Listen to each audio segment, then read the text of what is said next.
Hello everyone, ఎలా ఉన్నారు? నేనైతే చాలా బాగున్నారు. మీరు బాగున్నారా? ఓకే, మీకు ఈ పాటికే థంబ్నెయిల్ చూసేసరికి ఒక ఐడియా వచ్చి ఉంటుంది. అసలు ఇంటీరియర్స్కి ఎప్పుడు వెళ్ళాలి, ఎవరితో వెళ్ళాలి, కార్పెంటర్తో వెళ్ళాలా, లేకపోతే ఇంటీరియర్ డిజైనర్కి వెళ్ళాలా, ఎప్పుడు రీచ్ అవ్వాలి, ఇంకా మా ఇంటీరియర్స్ ఎంత కాస్ట్ అయింది, మేము ఎవరి ద్వారా వెళ్ళాము ఇంటీరియర్స్, ఇంకా చాలా మెయిన్ టాపిక్స్ అన్నీ కూడా నేను ఈ వీడియోలో కవర్ చేయాలనుకుంటున్నాను. యాక్చువల్గా కొన్ని గుర్తుండట్లేదని చెప్పి నేను పాయింట్స్ కూడా నోట్ చేసుకున్నాను.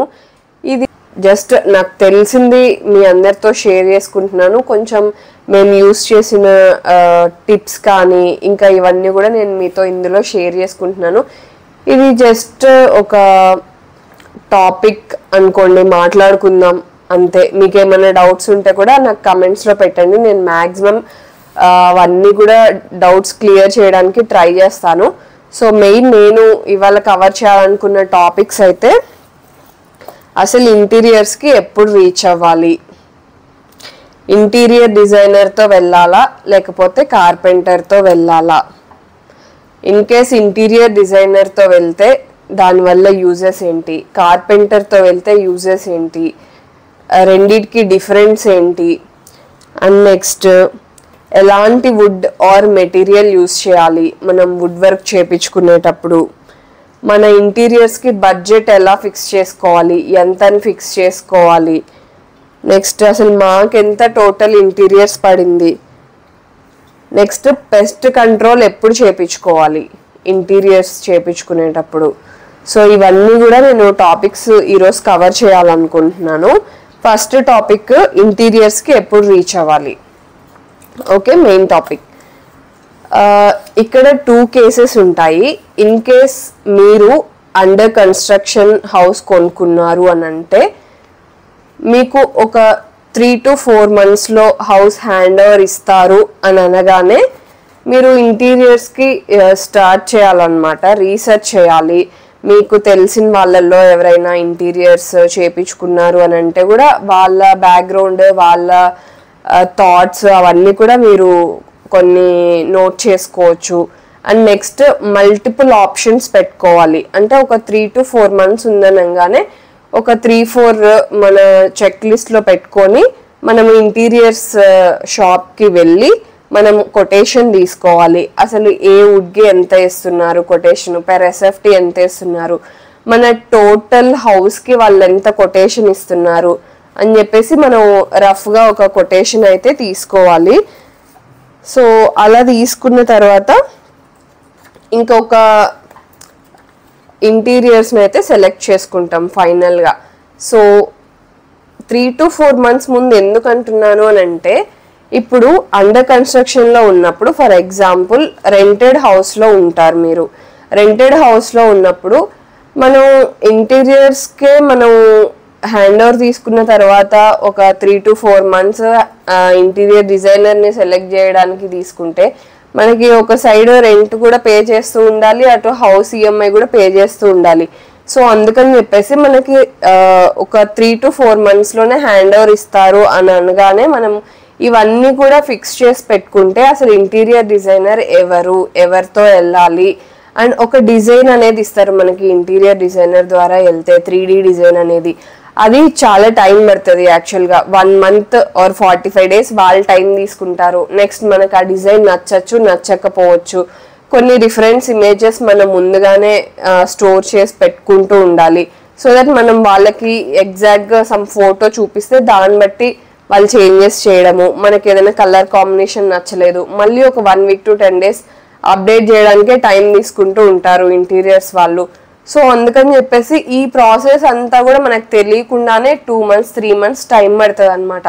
సో అందుకని చెప్పేసి ముందుగానే 2 to 3 monthsలో హ్యాండ్ ఓవర్ ఇస్తారు అనగానే మీరు ఇంటీరియర్ సర్చ్ చేసి డిజైన్ అనేది ఫైనల్ చేసుకొని వుడ్ కానీ హ్యాండిల్స్ కానీ అన్నీ ముందుగానే మీరు హ్యాండ్ ఓవర్ తీసుకునే టైంకి మీరు ముందుగానే అన్నీ కూడా సెలెక్ట్ చేసుకొని పెట్టుకుంటే జస్ట్ ఇంకా ఇమ్మీడియట్గా మీరు హ్యాండ్ ఓవర్ తీసుకున్న తర్వాత వర్క్ అనేది స్టార్ట్ చేస్తే వితిన్ 45 days to 2 months టైంలో అయితే మనకి ఇంటీరియర్స్ రెడీ అయిపోతుంది. మనం ఎంత తొందరగా ఇంటికి వచ్చేస్తే రెంట్ హౌస్లో నుంచి మన ఓన్ హౌస్కి వచ్చాము అని అంటే మనం ఎంతో కొంత రెంట్ సేవ్ చేసుకోగలుగుతాము. అండ్ ఈ కేస్ ఓకే. నెక్స్ట్ ఇంకొక కేసు ఏంటంటే రెడీ టు మూవ్ హౌసెస్ కొనుక్కుంటూ ఉంటారు. ఈ కేసులో ఎలాగా అని అంటారు. ఈ కేసులో అయినా కూడా మనం ముందు నుంచే ఒక హౌస్ కొనాలనుకుంటున్నాము అని అంటేనే ఓకే మన కిచెన్ మనకి ఇలా ఉండాలి, మన హౌస్ ఇలా ఉండాలి అనే ఒక విజువలైజేషన్ అయితే కంపల్సరీ ఇవాళ రేపు అందరికీ ఉంటుంది. సో ఆ విజువలైజేషన్ ఇంకా మీరు ఏదైనా బ్రౌజ్ చేస్తున్నా మీకు ఏదైనా ఒక ఫోటో నచ్చింది అది స్టోర్ చేసి పెట్టుకోవడము అట్లా చేసుకోవాలి. అండ్ ఈ కేసులో కొంచెం తొందరగా ఇంటీరియర్స్ అవ్వాలి అని అంటే నేను మ్యాక్సిమం మీకు తెలిసిన సర్కిల్లో మీకు ఎవరైనా రిఫర్ చేసిన దాన్ని బట్టి మీరు చూసిన దాన్ని బట్టి కొంచెం తెలిసిన ఇంటీరియర్స్ వాళ్ళతో మీ కొలీగ్స్ కానీ లేకపోతే మీ రిలేటివ్స్ కానీ మీ ఫ్రెండ్స్ కానీ ఎవరైనా తెలిసిన వాళ్ళతో చేపించుకుంటూ ఉంటారు కదా, అలాంటి సర్కిల్లో వాళ్ళ ఫీడ్బ్యాక్ అనేది తీసుకొని మనం ఇంటీరియర్స్ వాళ్ళని సెలెక్ట్ చేసుకొని ముందుకెళ్తే కూడా ఈ కేసులో ఎంతో కొంత టైం సేవ్ చేసుకోవచ్చు అనమాట. చాలా మంది యాక్చువల్గా ఇంటీరియర్స్లోనే చాలా టైం తీసుకున్నాము అని చెప్తుంటారు. ఆల్మోస్ట్ జనవరిలో హౌస్ హ్యాండ్ ఓవర్ వచ్చిందంటే కొన్ని కేసెస్ అయితే ఒక 7-8 months తర్వాత కూడా వాళ్ళు ఇంకా వుడ్ వర్క్ చేయించుకొని వచ్చుండరు. ఏంటి అని అంటే ఇంకా ఫైనల్ అవ్వలేదు, డిజైన్ ఫైనల్ అవ్వలేదు, ఆర్ ఎల్స్ ఇంటీరియర్స్తో ఫైనల్ అవ్వలేదు, వాళ్ళు సరిగా చేయలేదు ఇంటీరియర్స్ వాళ్ళు, ఇలా చాలా క్వశ్చన్స్ వస్తుంటాయి. సో మెయిన్ ఇంటీరియర్ డిజైనర్ని ముందుగానే మనము సెలెక్ట్ చేసుకోవడంలో ఉంటుంది అనమాట. సో ఆల్మోస్ట్ కొంచెం కవర్ చేశానని అనుకుంటున్నాను. నెక్స్ట్ ఇంటీరియర్ డిజైనర్తో వెళ్ళాలా లేకపోతే కార్పెంటర్తో వెళ్ళాలా? యాక్చువల్గా ఇంటీరియర్ డిజైనర్ ఆర్ కార్పెంటర్ అంటే ఎవరి ప్రిఫరెన్స్ బట్టి వాళ్ళకు ఉంటుంది. కొన్ని అడ్వాంటేజెస్ అండ్ డిసడ్వాంటేజెస్ చెప్తాను, దాన్ని బట్టి మీ బడ్జెట్ బట్టి మీరు ఎవరితో వెళ్ళాలి అనేది మీరు డిసైడ్ అవ్వచ్చు. ఓకే, సో ఇప్పుడు ఇంటీరియర్ డిజైనర్ అనుకోండి, మనకు ఒక 3D డిజైన్ అనేది ఖచ్చితంగా వాళ్ళు మనకి ప్రొవైడ్ చేస్తారు. సో మనం విజువల్గా చూడొచ్చు మన హౌస్ ఎక్కడ ఏ కబోర్డ్ వస్తుంది, ఎంత సైజులో వస్తుంది, మనం ఏ కలర్లో పెట్టుకున్నాము అంటే మనం ముందుగానే ఆల్మోస్ట్ 80% మనకు ఒక పిక్చర్ క్లారిటీ ఉంటుంది అనమాట 3D డిజైనర్లో ఇంటీరియర్ డిజైనర్ ద్వారా వెళ్తే. అండ్ ఇంకొకటి ఫైనల్గా కార్పెంటరే వుడ్ వర్క్ అనేది చేస్తారు, కాకపోతే మధ్యలో ఒక పిల్లర్ లాగా వీళ్ళు ఉంటారు అనమాట ఇంటీరియర్ డిజైనర్స్. మనకి సూపర్వైజర్ని అలోకేట్ చేస్తారు. కొన్ని మనకి కూడా తెలియదు యాక్చువల్గా, మనం ఎంత రీసెర్చ్ చేసినా కొన్ని మెజర్మెంట్స్ కానీ కొన్ని ఉంటాయి. ఇప్పుడు ఇన్ కేస్ వాళ్ళు ఒక సీలింగ్లో లైట్ ఫిక్స్ చేయాలన్నా కూడా కొన్ని మెజర్మెంట్స్ ఉంటాయి, అలాంటివి మనకి తెలీదు. వాళ్ళు ఏదో పెట్టేస్తారు, మనకి ఓకే పెట్టేశారు అన్నట్టు ఉంటుంది. బట్ ఒక సూపర్వైజర్, ఒక ఎక్స్పీరియన్స్డ్ సూపర్వైజర్ని వాళ్ళు మనకి అలోకేట్ చేసినప్పుడు మన సైట్ కంటూ వాళ్ళు అవన్నీ కూడా దగ్గరుండి చూసుకుంటారు. మనం చూసుకున్న దానికి వాళ్ళు చూసుకునే దానికి చాలా తేడా ఉంటుంది. ఎందుకనంటే వాళ్ళు చాలా హౌసెస్ ఇలా వర్క్ చేపించి ఉన్న ఎక్స్పీరియన్స్ ఉంటుంది. సో మనకి వాళ్ళు కొంచెం గైడ్ చేస్తారు. లేదు మాకు నచ్చలేదు అని అంటే ఇమ్మీడియట్గా మనం అప్డేట్ చేసుకునే అవకాశం అయితే ఉంటుంది. ఇంటీరియర్ డిజైనర్లో ఇది ఒక బెస్ట్ పార్ట్ అని నాకు అనిపించింది. ఇప్పుడు కార్పెంటర్ అంటారా, కొంచెం బడ్జెట్ పరంగా చూసుకుంటే కార్పెంటర్తో కంపేర్ చేస్తే ఇంటీరియర్స్ కొంచెం కాస్ట్ అవుతుంది, కానీ మనకి మెంటల్ ప్రెషర్ అనేది ఎక్కువగా ఉండదు. ఏదైనా మెటీరియల్ తెచ్చుకోవాలని కానీ లేకపోతే ఎవరన్నా ఒక మనిషి ఉండాలి మన వాళ్ళు వర్క్ చేసేటప్పుడు అన్న మెంటల్ టెన్షన్ ఉండదన్నమాట. లేదు ఈ కార్పెంటర్ రాలేదు అని అంటే వాళ్ళు రెస్పాన్సిబుల్గా ఉంటారు వేరే టీం అయినా పంపించడానికి. అదే మనం కార్పెంటర్తో వెళ్తే మనకి తెలీదు, వాళ్ళు ఒకవేళ మధ్యలో రారు వర్క్కి, మనం మళ్ళీ వేరే వాళ్ళని చూసుకోవాలి, ఈ హెడేక్స్ అన్నీ ఉంటాయి. వర్క్ ఇప్పుడు ఈ సిచ్యువేషన్స్లో ఆల్మోస్ట్ ఇద్దరు వర్కింగ్ ఉంటున్నారు, ఆర్ఎల్స్ ఒక్కరు వర్కింగ్ ఉన్నా కూడా కిడ్స్తో ఇలా ఇంటి పని అని ఆఫీస్ వర్క్ అని ఇవన్నీ చూసుకోవడం అవ్వడం లేదు.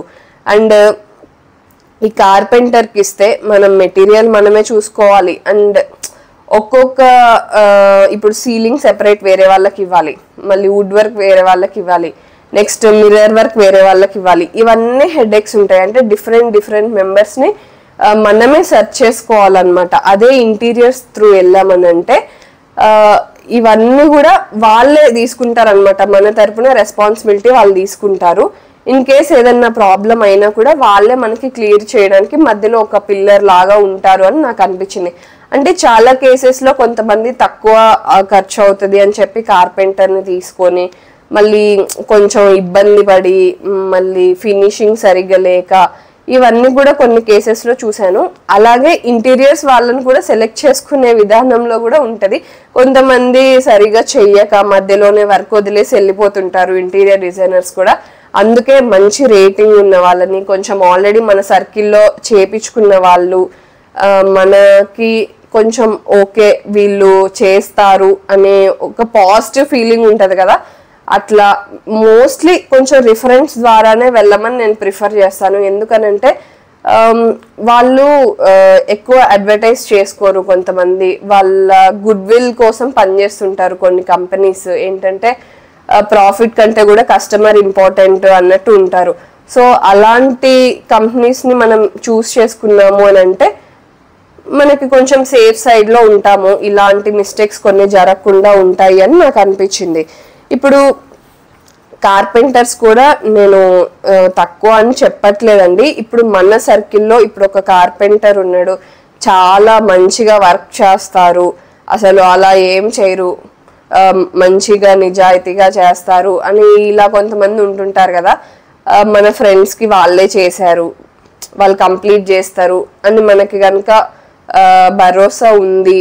అండ్ ఇంకొకటి, మన ఇంట్లో ఎవరైనా కొంచెం పెద్దవాళ్ళు ఉన్నారు, ఏదన్నా కావాలన్నా కూడా టక్కున వెళ్ళి షాప్కి వాళ్ళు కొన్ని తీసుకొచ్చి ఇవ్వగలుగుతారు కార్పెంటర్కి అని అంటే మనం హ్యాపీగా కార్పెంటర్కి ఇవ్వచ్చు. ప్లస్ ఇంకొకటి ఏంటంటే కొంచెం విజువలైజేషన్ అనేది కార్పెంటర్కి ఇచ్చినప్పుడు ఉండదు. మనకి ఏంటంటే వాళ్ళు ఏదో డ్రాయింగ్ వేసుకుంటారు, మనం కొన్ని రిఫరెన్స్ ఇమేజెస్ చూపిస్తాము, బట్ అవుట్కమ్ కలర్ కాంబినేషన్ ఎలా వస్తుంది, ఇది సెట్ అవుతుందా లేదా అనేది మనం కొంచెం డిసైడ్ చేసుకోలేము.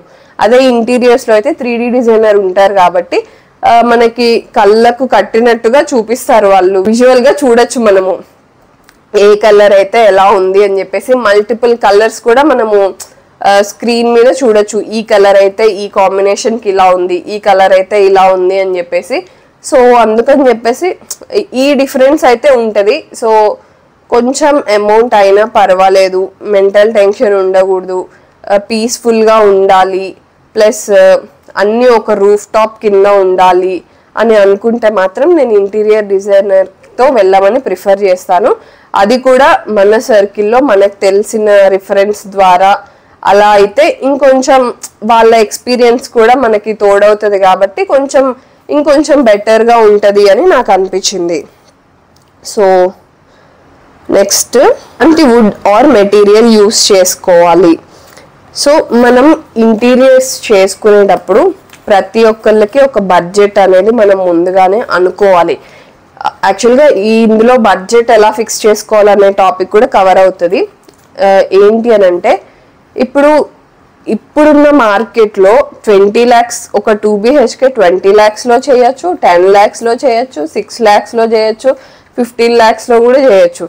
బట్ మనం ఎంత బడ్జెట్ మంది, అసలు ఫస్ట్ ఆఫ్ ఆల్ మంది ఎంత బడ్జెట్, మనం ఏ మెటీరియల్ యూస్ చేస్తే కొంత కాస్ట్ కటింగ్ చేసుకోవచ్చు, ఎలా సెలెక్ట్ చేసుకుంటే మెటీరియల్ని కొంత కాస్ట్ కటింగ్ చేసుకోవచ్చు. అలా అని చెప్పి క్వాలిటీ వైజ్ నేను కాంప్రమైజ్ అవ్వమని నేను చెప్పట్లేదు. ఇప్పుడు కొన్ని దగ్గర యాక్రిలిక్కే యూస్ చేస్తే బాగుంటుంది అని అనుకుంటాం, కానీ కాస్ట్ ఎక్కువ అవుతుంది అనుకుంటే అలాంటి దగ్గర మీరు హై గ్లాసీ లామినేట్ యూస్ చేయొచ్చు. కొంచెం లుక్ వైజ్ సేమ్ ఉంటుంది, దానివల్ల మీకు క్వాలిటీ ఏం తగ్గదు. కొంచెం లుక్ వైజ్ మేబీ కొద్దిగా డిఫరెన్స్ ఉండొచ్చు, బట్ క్వాలిటీ వైజ్ ఎక్కడ డిఫరెన్స్ ఉండదు. అండ్ ప్లైవుడ్ చాలా ఉన్నాయి మార్కెట్లో, చాలా టైప్స్ ఆఫ్ కంపెనీస్ ప్లైవుడ్స్ అయితే ఉన్నాయి.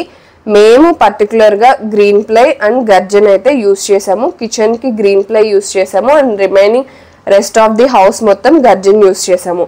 అంటే అక్కడ కూడా కొంచెం కాస్ట్ కటింగ్ అవుతుంది మీకు. మీరు హౌస్ మొత్తం గ్రీన్ ప్లై యూస్ చేయాలి అని అంటే కొంచెం కాస్ట్ పెరుగుతుంది.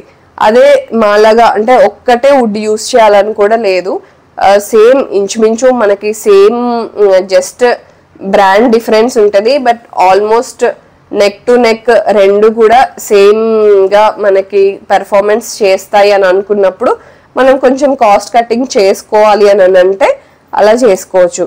అండ్ కొంతమంది బెడ్రూమ్స్లో కూడా యాక్రిలిక్ వెళ్తుంటారు, ఇంకా గ్లాస్ టైప్ డోర్స్కి వెళ్తుంటారు, నార్మల్ లామినేట్స్కి వెళ్తుంటారు. ఇలా మన బడ్జెట్ బట్టి మనం laminate are glass type doors or else fluted glasses, ఇంకా యాక్రిలిక్, ఇలా చాలా మెటీరియల్స్ ఉన్నాయి మార్కెట్లో. మన బడ్జెట్ బట్టి మనం అలాంటివి యూస్ చేసుకోవచ్చు. బట్ ప్లై అయితే నేను మోస్ట్లీ గ్రీన్ ప్లే, గర్జన్ ఇలా కొన్ని టాప్ బ్రాండ్స్ ఉన్నాయి కదా, అవి ఏవైనా కూడా బాగానే ఉంటాయి అని నేనైతే విన్నాను. అండ్ మెయిన్ కలర్ కాంబినేషన్స్ విజువలైజేషన్లో కొంచెం హౌస్ అనేది బ్యూటిఫుల్గా టర్న్ అవుట్ అవుతుంది అని అనిపించింది నాకు. ఇన్నర్గా మనం సెలెక్ట్ చేసుకునే కలర్ కాంబినేషన్స్ బట్టే మన హౌస్ ఎలా ఉంటుంది అని చెప్పేసి మనకు ఒక ఐడియా వస్తుంది. అని చూసే వాళ్ళకు కూడా అది చూడగానే బాగుంది, కలర్ బాగుంది అని అనిపించాలి అని అంటే అది మన సెలెక్షన్లోనే ఉంటుంది. సో అది ఇంకా ఎవరి టేస్ట్ బట్టి వాళ్ళు ప్రిఫర్ చేసుకునేలాగా ఉంటుందని నేను అనుకుంటున్నాను. అసలు పెస్ట్ కంట్రోల్ ఎప్పుడు చేయించాలి? యాక్చువల్గా ఈ అపార్ట్మెంట్స్లో ఇలా చాలా దగ్గర ఈ పెస్ట్తో చాలా ప్రాబ్లం ఉంటుంది కదా. నాకేమనిపించింది అని అంటే, నేను కొంచెం రీసెర్చ్ చేసిన దాన్ని బట్టి అసలు ఫస్ట్ మనకి మొత్తం డీప్ క్లీన్ చేస్తారు కదా. వన్స్ డీప్ క్లీన్ చేసిన తర్వాత మీరు లగేజ్తో మీ ఇంటికి షిఫ్ట్ అవ్వక ముందే మీరు పెస్ట్ కంట్రోల్ అనేది చేయించుకోవాలి. సో దట్ ఏం సామాన్లు లేకముందే వాళ్ళు ఒకసారి పెస్ట్ కంట్రోల్ అయితే చేసేస్తారు. సో దట్ మీకు బొద్దింకలు కానీ చెదలు కానీ ఇలాంటివి ఏమీ రాకుండా కొంచెం ముందుగానే ఒక ప్రికాషన్ తీసుకున్నట్టుగా ఉంటుంది. సో అది వన్స్ డీప్ క్లీనింగ్ మొత్తం అయిపోయిన తర్వాత మాత్రమే పెస్ట్ కంట్రోల్ చేయించుకొని ఆ తర్వాత మీరు ఇంట్లోకి వస్తే మంచిగా ఉంటుంది, కొంచెం కంట్రోల్ చేయొచ్చు అని నాకు అనిపించింది. సో చాలా మంది అడుగుతున్నారు మీ ఇంటీరియర్స్కి మీకు ఎంత కాస్ట్ పడింది అని చెప్పేసి. సో అది కూడా నేను ఈ వీడియోలోనే చెప్పాలనుకుంటున్నాను. మేము కూడా చాలా ఇంటీరియర్స్ తిరిగాము. మేము రెడీ టు మూవే కొనుక్కున్నాము. బట్ కొనుక్కున్నాము అని అంటే ఒక 2 monthsలో హ్యాండ్ ఓవర్ ఇస్తారు సైట్ అన్నప్పుడు మేము తీసుకున్నాము. సో ఇమ్మీడియట్గా మేము మా రీసెర్చ్ అయితే స్టార్ట్ చేసాము. ఇంటీరియర్స్తో ఎవరితో వెళ్ళాలి అని చెప్పేసి చాలా చూసాము మేము. సో మాకు నియర్ బై మేము కొన్ని చూసిన వాటిని బట్టి బడ్జెట్ ఫ్రెండ్లీ అండ్ మాకు నచ్చినట్టుగా ఫినిషింగ్ ఇదంతా మంచిగా అనిపించింది. సో అందుకని చెప్పేసి మా ఇంటీరియర్స్ వాళ్ళతో మేము వెళ్ళాము. మాకు అంటే మేము సీలింగ్, లైటింగ్, వెన్నీర్ ఇవన్నీ ఇంక్లూడ్ చేసుకుంటే, యాక్రిలిక్ కిచెన్ కానీ ఇవన్నీ మొత్తం ఓవరాల్గా ఇంక్లూడ్ చేసుకుంటే మాకు 15 lakhs అయింది విత్ లైట్స్. సో అంటే మేము కొంచెం ఎక్కువగానే వెన్నీర్ అనేది యూస్ చేసాము. సో దానివల్ల కూడా మాకు కొంచెం కాస్ట్ అయి ఉండొచ్చు. మీరు వెన్నీర్ లుక్లో కావాలి అని అనుకుంటే కొన్ని అలాగే లామినేట్స్ కూడా ఉంటాయి, అలాంటివి కూడా చూస్ చేసుకుంటే కొంచెం కాస్ట్ అనేది తగ్గించుకోవచ్చు. బట్ మాకు కొంచెం ఫర్నిచర్ అంతా కూడా ప్యూర్ టేక్ వుడ్ ఉండడం వల్ల కొంచెం దాంతో మ్యాచ్ అయ్యేలాగా బ్లెండ్ అయ్యేలాగా ఉండాలి అని చెప్పేసి మేము కొంచెం న్యాచురల్గా ఉండాలి అన్నట్టుగానే వెన్నీర్తో వెళ్ళాము. సో అందుకని కొంచెం కాస్ట్ దానివల్ల కూడా మాకు కొంచెం హై అయింది. బట్ ఓకే, మేమైతే కంప్లీట్గా సాటిస్ఫై అయ్యాము మా వర్క్ తోటి. అండ్ బడ్జెట్ వైజ్ మేము ఒక బడ్జెట్ అనుకున్నాము, ఆ బడ్జెట్లోనే కంప్లీట్ చేయగలిగాము. సో దానికి మేమైతే హ్యాపీగానే ఉన్నాము. ఇంకొకటి ఫైనల్గా ఒకటి చెప్పాలనుకుంటున్నాను, మేబీ అది సజెషన్ అనుకోవచ్చు. ఏంటి అని అంటే, నేను చాలా మందిని చూశాను, ఒక 90% వుడ్ వర్క్ అయిపోయి ఉంటుంది, బట్ కొన్ని చిన్న చిన్న పెండింగ్ వర్క్స్ ఉంటాయి. అవి అవ్వకముందే గృహప్రవేశం చేసుకొని వెళ్ళిపోతారు. వెళ్ళిన తర్వాత చేయించుకోవచ్చు అని అనుకుంటారు. కానీ నేను చూసిన కేసెస్లో 100%లో 70% ఎవరు కూడా చేయించుకోరు, కంప్లీట్ చేయరు. ఓన్లీ ఒక 10 or 20% పీపుల్ మాత్రమే వన్స్ ఇంట్లోకి వెళ్ళిన తర్వాత కూడా రిమైనింగ్ వర్క్స్ అనేవి కంప్లీట్ చేసుకుంటారు. ఏంటంటే ముందుగా చేసుకుంటే ఓకే బాగుంటుంది, వెల్ అండ్ గుడ్. లేదు అని అంటే వన్స్ మనం ఆ ఇంట్లోకి వెళ్ళిపోయిన తర్వాత అది ఉన్నా లేకపోయినా కూడా మనం యూజ్ అయిపోతాం అనమాట. అంటే అలా ఇది లేకపోయినా కూడా ఓకే అనే మైండ్ సెట్లోకి వెళ్ళిపోతాము. అలా వెళ్ళినప్పుడు ఏంటంటే మనకు ఓకే ఇంకా అది అవసరం లేదులే అని అలా పెండింగ్ పడిపోతుంది. కొన్నిసార్లు చేయించుకోము కూడా. ఎగ్జాంపుల్ ఏంటంటే వాల్ పేపర్ అని చెప్పొచ్చు. ముందుగానే పెట్టించుకోరు, వెళ్ళిన తర్వాత పెట్టించుకుందాంలే అనుకుంటారు, కానీ సంవత్సరాలు గడుస్తాయి కానీ ఆ వాల్ పేపర్ అయితే ఆ వాల్కి రాదు. అండ్ ఈ లోపల మీరు ఆ వాల్ని చూసి ఓకే ఇంకా అయిపోయింది అయిపోయింది అయిపోయింది అని మీరు will be use to it అనమాట చూడ్డానికి. సో ఇలాంటివి ఏంటంటే దానికి ఉంటే బాగుంటుంది అని ముందుగా అనుకున్నప్పుడు అది కూడా కంప్లీట్ చేసుకున్నాకనే మీరు ఇంట్లోకి వెళ్తే ఒకటి ఫుల్ఫిల్గా ఉంటుంది. లేదు వెళ్ళిన తర్వాత చేయించుకోవాలి అంటే అది అప్పటికీ అవ్వదు. నేను చెప్తున్నాను కదా, ఓన్లీ 10% కేసెస్ మాత్రమే కంప్లీట్ చేసుకుంటారు, రిమైనింగ్ ఎవరు కంప్లీట్ చేసుకోరు. సో ఇదొక చిన్న సజెషన్ అని చెప్పచ్చు. సో ఫైనల్గా ఈ వ్లాగ్ని అయితే ఇంతటితో ఎండ్ చేస్తున్నాను. నేను ఈ టాపిక్స్ అన్నీ ఆల్మోస్ట్ కవర్ చేశాను అనుకుంటున్నాను. ఎవరైనా అండర్ కన్స్ట్రక్షన్లో ఉన్న, వుడ్ వర్క్ వెళ్ళాలనుకుంటున్నా, ఇంటీరియర్ డిజైనర్తో వెళ్ళాలా, కార్పెంటర్తో వెళ్ళాలా, ఇవన్నీ ఆల్మోస్ట్ చాలా టాపిక్స్ అయితే డిస్కస్ చేసుకున్నాం ఈరోజు. మీకు ఎంతో కొంత యూజ్ అయిందనే అనుకుంటున్నాను. మీకు కనుక మా వీడియో కొంచెం నచ్చినట్టయితే లైక్ చేయండి, షేర్ చేయండి, సబ్స్క్రైబ్ చేసేయండి. Thank you for watching. మళ్ళీ నెక్స్ట్ వీడియోతో కలుద్దాం. Bye bye.